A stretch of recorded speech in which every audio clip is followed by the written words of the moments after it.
Hi, I'm Cassie, host of the Curiosity Junkie podcast. If you enjoyed today's episode, please hit the subscribe button to follow us and receive new episodes each week. If you really enjoy the podcast and you're feeling generous, please hit the donate button. We work hard to create original content and keep the podcast ad-free. Today, we wrap up part 2 of my conversation with Mycheal Gamble on life, racism, and love. I think of John Lewis and Good Trouble. Mm-hmm. Okay. You don't realize you're making ways and opportunities for other people, because I ended up being a recruiter for the Department of Corrections and hiring thousands. I started, there were only 5,000. When I left, there were 25,000 employees. Oh my gosh. Wow. There were 10 prisons when I started and 42 when I left. I can't even imagine. And you are making inroads. You're digging roads for the women that are going to come, because there were very few women and very few Black women when I started. And it was horrific. Yeah. I mean, my husband died while I was working. He was a deputy warden. Right. And my deputy told me, if you buy a new car, I'm going to call the IRS on you. And why? You know, I didn't even rush. It didn't, what is that? I had a captain who liked me, and they told him, you write her up. And he said, for what? Make something up. And he wouldn't. And they put him on midnights. Oh my gosh. Him and I are still friends to this day. This man said, I will not write her up for nothing. Good for him. But there are the captain that did. Yeah. We don't like the color of your socks. Yeah. Anything they could. So you do this for 25, 30 years? 25 years. 25 years. I can't even imagine. Right. But I worked in Ionia. If you can just say Ionia was all white. It was all white town. Wow. And here I'm driving into, and me and a few other Black officers are driving into Ionia, KKK. Wow. And you got to put up with the city you in. You got to put up with the prison you in. Got to put up with the prisoners. Imagine that. Workers. No. Yes. Yeah. I can't. Yeah. So your strength to me, I mean, that just says volumes about who you are and the strength that you have to just persevere, because you stayed for 25 years. Yes. You advanced the whole time. You educated yourself. Yes. You just continued to be a better human being. But you get paid less. Listen, you can get paid less, treated bad, and you're just trying to do the same thing as your white counterparts. You're just trying to make a good life for yourself. Yeah. So imagine, for all of these years, 68 years, you've been hustling, you've been struggling, you've been pushing. Even the job that I currently have, they've been in business 35 years. I'm the first Black they've ever hired. Yes. You run the brain room, which is an amazing field of like neuro science and all of that. So I do want to talk a little bit about like you've had, I feel like, in the conversations we've talked through, and I think divine, I don't want to say intervention, but you had like a divine guardian angel is what comes to my mind around you, I think, your whole life.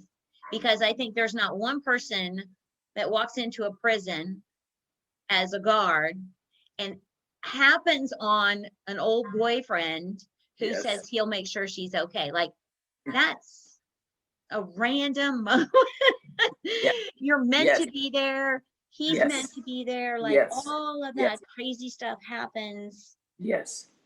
Beautifully. And I think you've just kind of always, every time you struggle, something better comes from it. And I think you're like the great example of that. life has struggles, and you can either let that beat you down, or you Yes. can say, okay, I learned something from that. That'll never happen again. I'm going to move forward and do Yes. this. Yeah, Yes. Yeah. constantly. So Yeah. let's talk a little bit about how you moved into that job, because there's a little story there. You were having some stuff. Yeah. I was having some brain fog issues. So I worked at an automotive college, which I think is hilarious. As Okay, yeah, that's right. I forgot you. yes, yes. Here, my husband was striving to be a diesel mechanic all his life. I don't know crap. Actually, I had a car that I didn't know you're supposed to change your oil in. I thought, hey, oil runs out, put oil in it. And I burnt the motor up. Okay, this is how little I know about cars. I end up here in Arizona after being married and end up at an automotive college as a career service coordinator.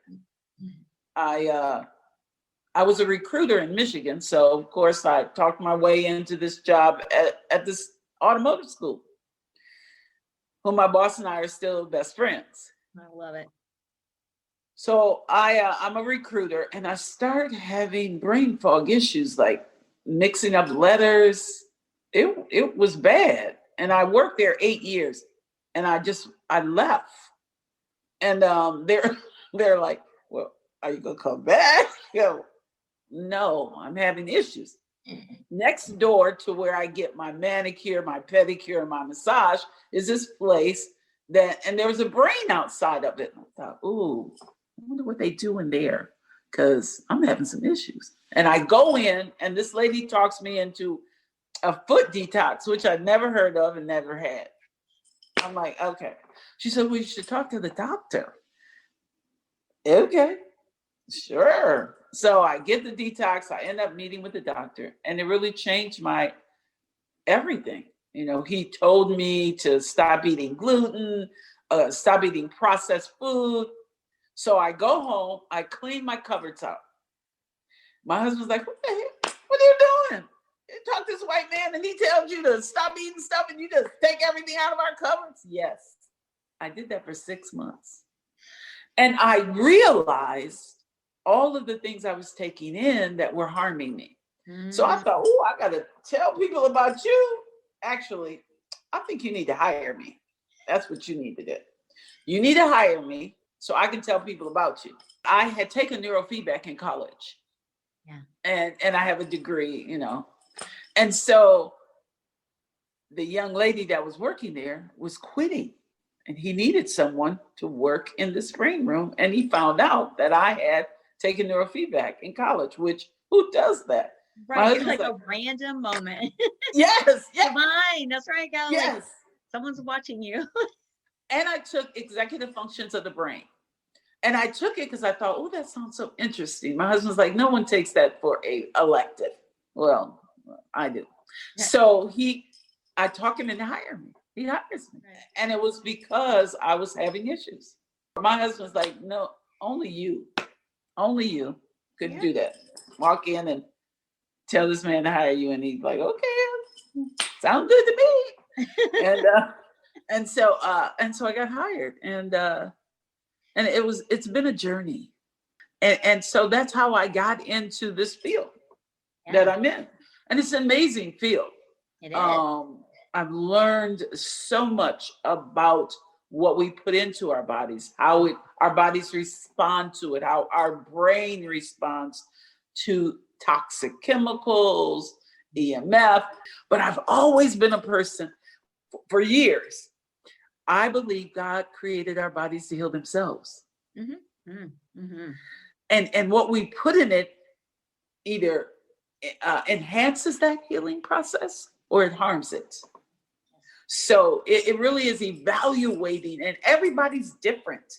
Mm-hmm. Our bodies are made beautifully, but they're made different.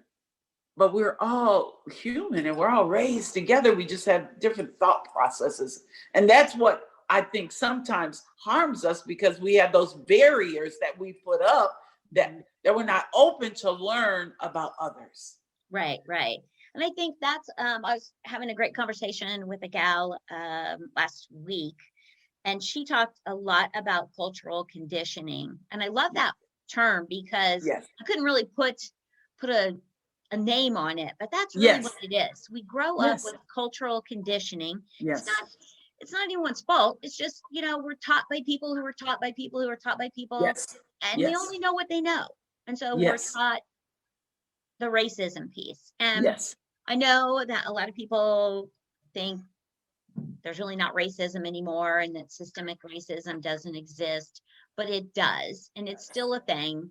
Yes. And I feel Yes. so fortunate to have experienced a bigger world than the small town that I grew up in. I'm glad that I traveled. I'm glad Yes. that I lived in San Antonio, Texas, that connected me with so many Yes. different Yes. people. Yes. I got to experience so much. And then Yeah. traveling to Cuba. Yes. I've traveled to Italy. I've just traveled Spain. And I think it opens up a different world. Yes. You Yes. see Yes. that people are just, Yes. we're all exactly the same. We want to be Yeah. loved. We want to be Yes. accepted. Yes. We want to Yes. belong. That's Yes. it. Yes. Though, and because we want to be loved, we want to belong. What sometimes we do, we isolate ourselves into those little cubicles Yes. instead of opening ourselves up, expanding that love, that hunger, and that desire that we have to touch everyone. Yes. And because I'm married to a biracial guy, and my grandchildren are mixed. They're either Right. white and Mexican. I have 7 grandchildren, and of the 7, more than half are blended. Yeah. Which I think is a beautiful thing, because what that says is you raise children who were open Yes. Yeah. to the human experience Yes. versus a racial experience. Yes. That's the difference. See, that's the difference, Cassie. Human experience versus a racial experience. Most of us have racial experiences that either taint us or enhance us. Mm-hmm. And human experience means that you're touching my soul. And it's not about the outer person, but it's the inner person. And when you touch my soul, then we connect. Yes. And so many people miss the soul touching. And because I'm also an ordained preacher, a reverend, and that part of me, and I've just had that spiritual connection for a long, long, long time. Yes. And that I like to touch your soul. I like to get beyond that outer person into the inner person, because that's when you can't hold back, because you can feel me. Yes, exactly. You can feel my presence. You can feel my passion. And that is what people oftentimes guard against. I don't want you to know, because I'm already hurting. You might see my hurt and you might not like my hurt. So we're not going to connect. So I'm going to guard myself from that. Yes. And instead of opening yourself, you shield yourself, and you miss that soul connection. Mm-hmm. And that's what systemic racism is, covering your soul and not allowing your soul to be open, to touch the hearts and minds of those that have been hurting for years and years and years. Yes. Yeah. And I always think of it as to anything that we come to and put our hands up against. We do it because we fear it. We don't realize that's what it is. But there is something that has created a fear towards the experience, the person, the place, whatever it is. Yeah. And there is a great quote, and I use it often on this podcast: the opposite of what you know is also true.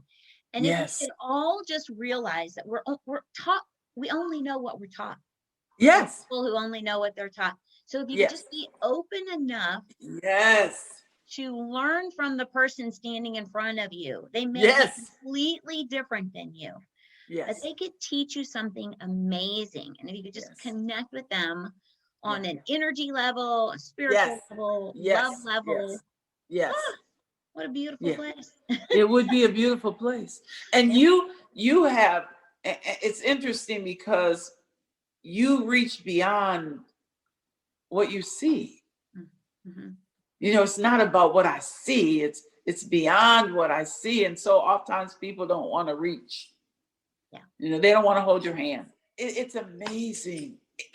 We're in 2021. Yes. This is not 1968. This is not 1958. No. This is, and I was raised through all of the segregation. Yeah. You know, I was born in 1953. I was raised before you could vote, before you could go to the bathroom, before you could marry a white person, before you could go to school with a white, you know, Yeah. I was raised through that. Mm-hmm. And going through that, of course, it made me raise my children different. Like I have two different generations. Mm-hmm. Two of my children went to private school. Two of my children went to public school. Oh, To wow. the children that went to public school have good work ethic. They also have degrees. The two of the children that went to Catholic school, that went to private school, one's a lawyer and one has 2 masters.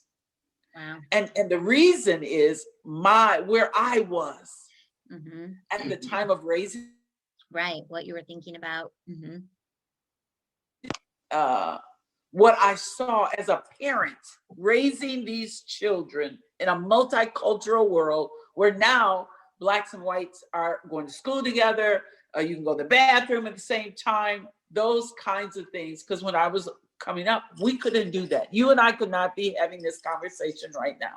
Right. Which is just, it floors me. And I know there are still parts of the world and the country that it's difficult to commingle any kind of races at all. I know that still exists, which is really sad. I do want to talk, and I think we had this conversation once before, and so racial tensions were kind of high. And we had a conversation. I think I came to you and I said, wow, I just want to say, I appreciate what you've had to deal with as a Black mother. Because I go, I never once have had to think about my son going out and just simply walking down the street in his sweatpants and a sweatshirt with the hood pulled up. I've never had to consider that he shouldn't do that because of the color of his skin. Yes. That's something you have to have a conversation with your kids about. Yes. Not just the men, not just my son, but my girls. Yes. You know, it's interesting. I can ride down the street as an older woman, I think, and not feel like, oh my God, if the police officer stops me, he's going to kill me. Right. But my son is so frightened at the idea of a police officer stopping him. Not just, just the idea.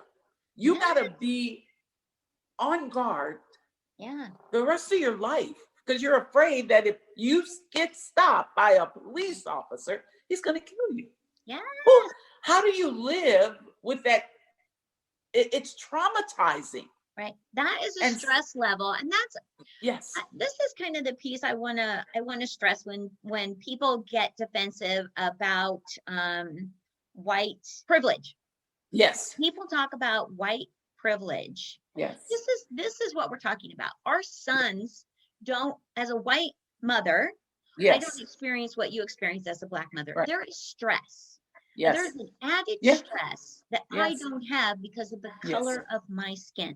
That is what white privilege means. Yes, it's not that we get special whatever, which we do. We do. Right.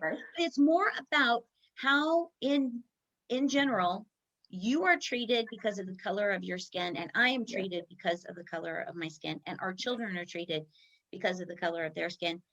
That creates more stress, which creates more internal medical issues. I was just the other day about the statistics because I was curious, like what are the health statistics differences between Black and white, and like diabetes, high blood pressure. Yes, there's a lot. Yes. Yes. Obese, um, Yes. obesity. There are a lot of things that come because of the heightened stress Yes.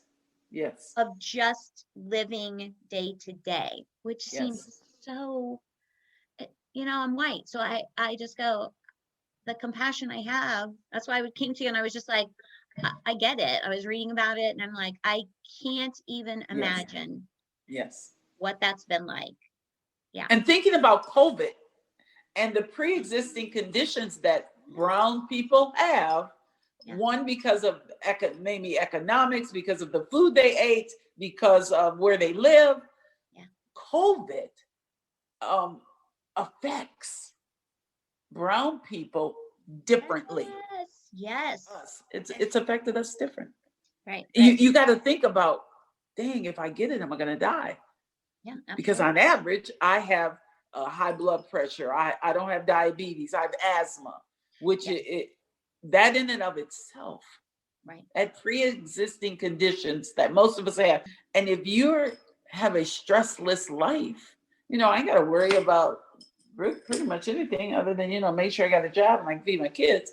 And I got to worry about, dang, if I walk out of here, one, am I going to get a job? Two, are they going to pay me what they're going to pay you? No. And you're a woman on top of that. Sorry to add to it. Yes, I'm a Black woman.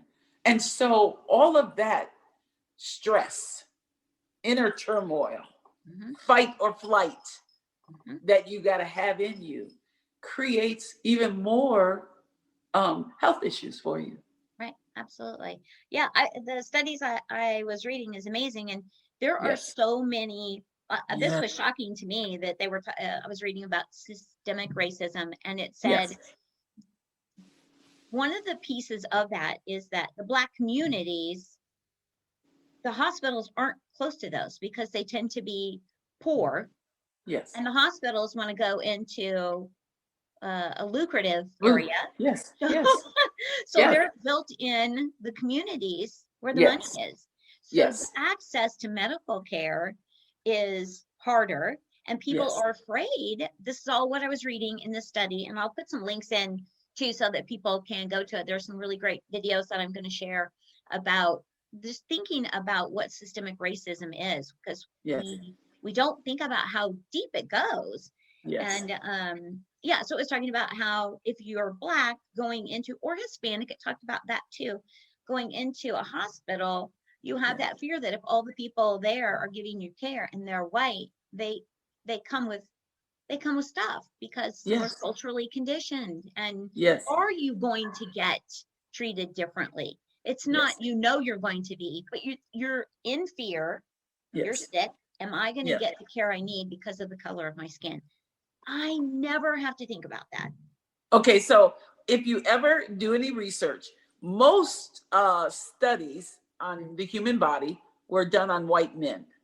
Yeah. Very few studies have been done on Blacks.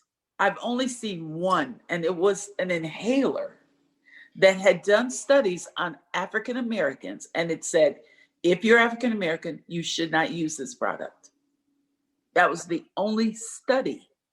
And think of all of the prescription and medications that are out there, and none there. And women, they're now doing more studies on women. The medications and the studies and the doctors and all the testing was done on men. Our bodies as women are different. Yeah. This is why I really created this podcast, was just to have a conversation around things that people, most Americans, maybe even other cultures, don't know about other cultures. Let's eliminate the fear. And let's get to know what we don't know. Why we fear something. And I think it's just education. You have to take the time to educate yourself and really try to understand where someone else is coming from. Because as I started reading, I had no idea. There were things that I was shocked to read. And just some of the studies and stuff, I just go, wow, it's amazing. Yes. It was just, if nothing else, reading a lot of this information might open someone's heart a little bit and have a little compassion for what someone else is experiencing. Yes. Specifically, someone with Black, brown skin, because it is a different experience. Yes. And it shouldn't have to be that way. So if we can open up just a little bit, educate ourselves a little bit. Yeah. I do want to share a story. When I first met you, this is how I knew we were going to get along. Because at first you scared the shit out of me, because I sit down, I think it was lunch we were having, and you came in, you had your little salad, and you were sitting there, and I was brand new. I think it was like my first day or first week. And you leaned in, you go, so do you believe in God? And I was like, wow, that's a bold ass question to ask someone on their first week at work. And I was like, well, I'm spiritual. And you were like, okay, that's good. Oh my God. And then we just started talking and laughing. And I was like, I love this woman. Like, I think we just started clicking from there, and it was great. Yes. And that's what I really appreciate you, is you are forward and direct. Yeah. You don't pull any punches. You don't dance around anything. If you want to ask a question, you ask it. You just, boom, here it is. And I can see where it could be taken, differently. But I loved that about you. I was like, well, she is not afraid to ask. And I think there's a piece of me that goes, I wish I had that. I wish I just would say what I'm thinking. Maybe I'm glad I don't. I don't know. So it's interesting because my job at the college, not the college, but at the automotive school. So I interview, and she's taking me around. It's my prospective boss. And there's a young lady who's working there. And she says, do you have any questions for her? And I'm like, no, what would I ask her? I was thinking to myself, she ain't in charge. This young lady, her and I worked together for 8 years. Oh, wow. She said that I looked at what she had on, like, ew. She went home and threw it away. And we laugh about this to this day, because we're still very good, very close connected. But she said, I was like, oh, no. and I'm not cognitive, I'm not conscious, because I don't know, I'll hold you up. I ain't gonna hold you up. Right. I didn't even think about what she had on, but she said, I looked at what she had on when she asked me that question. Like, why would I ask her anything? And I don't even think about, it's not even in my your face does. Yeah, you can't hide anything. Your face just says what you're thinking. So if you don't say it, your face. Yeah, I've been accused of that. I have been accused of that. Right. So and I loved you right away. I just was like, oh, yeah, she gonna be cool. Right away, I could tell you weren't closed. Oh, no. I could tell you were open. Oh, I love that. I'm glad that you could. I'm glad. Yes, your presence just speaks volumes. Thank you. I really do appreciate that, because I try very, very hard. I have worked to really kind of just feel connected. I want to feel connected to people. Yeah, you do. That's it. So to me, I love you. Yeah, absolutely. All right. Well, thank you for coming on, for talking. Yes. We've had lots of conversations around racism and all of that. And I love that you're open to talking, to educating me.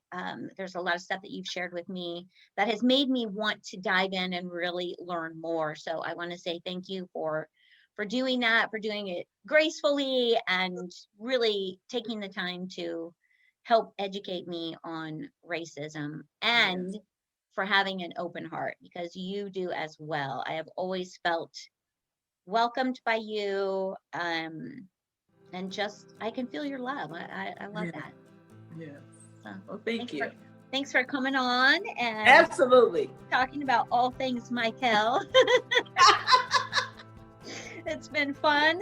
Yes. And then I'm going to say to everybody out there, thank you for tuning in, listening, watching. Stay safe, stay curious, and I will see you soon. If you enjoyed today's episode, please hit the subscribe button to follow us and receive new episodes each week. If you really enjoy the podcast and you're feeling generous, please hit the donate button. We work hard to create original content and keep the podcast ad-free.